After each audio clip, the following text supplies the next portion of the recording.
కేరళలో brain fever కేసులు తీవ్రమవుతున్నాయి. ఇప్పటి వరకు 69 బ్రెయిన్ ఫీవర్ కేసులు నమోదు, 19 మంది మృతి చెందినట్లు కేరళ ఆరోగ్య శాఖ ప్రకటించింది. ఈ నేపథ్యంలో శబరిమలైకి వచ్చే అయ్యప్ప భక్తులు తగిన జాగ్రత్తలు తీసుకోవాలని హెచ్చరికలు జారీ చేసింది. నది స్నానం చేసేటప్పుడు ముక్కులోకి నీరు పోకుండా జాగ్రత్తలు తీసుకోవాలని, వేడి నీళ్లు మాత్రమే తాగాలంటూ సలహా ఇచ్చింది. అలాగే భోజనానికి ముందు చేతులను శుభ్రంగా కడుక్కోవాలని విజ్ఞప్తి చేశారు.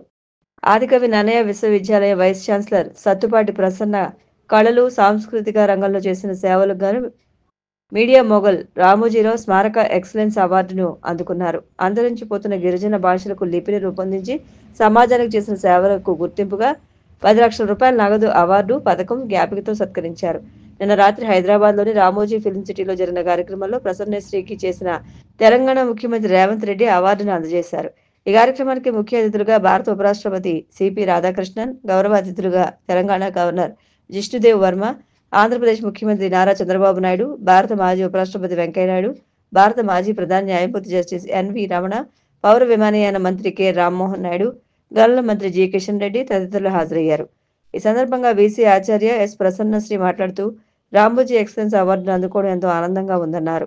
యూనివర్సిటీ రిజిస్ట్రార్ ఆచార్య కెవి స్వామి, విశ్వవిద్యాలయ అధికారులు, అధ్యాపకులు, అధ్యాపకేతర సిబ్బంది వీసీ ప్రసన్నశ్రీకి శుభాకాంక్షలు తెలిపారు. రాజమహేంద్రవరం నగరపాలక సంస్థ పరిధిలో 270 కోట్ల అభివృద్ధి పనులు జరుగుతున్నాయని ఎమ్మెల్యే ఆదిరెడ్డి శ్రీనివాస్ వెల్లడించారు. కూటమి అధికారంలోకి వచ్చిన నాటి నుంచి తాము నగర అభివృద్ధిపైనే దృష్టి సారించామని పేర్కొన్నారు.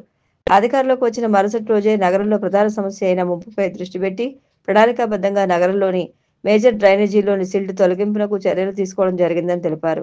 గోదావరి పుష్కరాల నాటికి నగరం సర్వాంగ సుందరంగా తీర్చిదిద్దే క్రమంలో భాగంగా ఈ అభివృద్ధి పనులు జరుగుతున్నాయని ఎమ్మెల్యే ఆదిరెడ్డి శ్రీనివాస్ పేర్కొన్నారు. సౌదీ అరేబియాలో ఆదివారం అర్ధరాత్రి ఘోర బస్సు ప్రమాదం చోటు చేసుకుంది.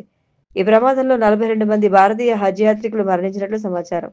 మక్కా నుంచి మదీనాకు భారతీయ ప్రయాణికులతో వెళ్తున్న ప్యాసింజర్ బస్సు డీజిల్ ట్యాంకర్ ఢీకొన్నాయి. దీంతో భారీగా మంటలు చెలరేగి బస్సు పూర్తిగా దగ్ధమైంది. అందులో ఉన్న 42 మంది ప్రయాణికులు సజీవ దహనమైనట్లు అక్కడి అధికారులు వెల్లడించారు. మృతుల్లో చాలా మంది భారతీయులు ఉన్నారని, వారిలో హైదరాబాద్కు చెందిన వారు అధికంగా ఉన్నట్లు గుర్తించారు. 20 మంది మహిళలు, 11 మంది చిన్నారులు ఉన్నట్లు తెలుస్తోంది.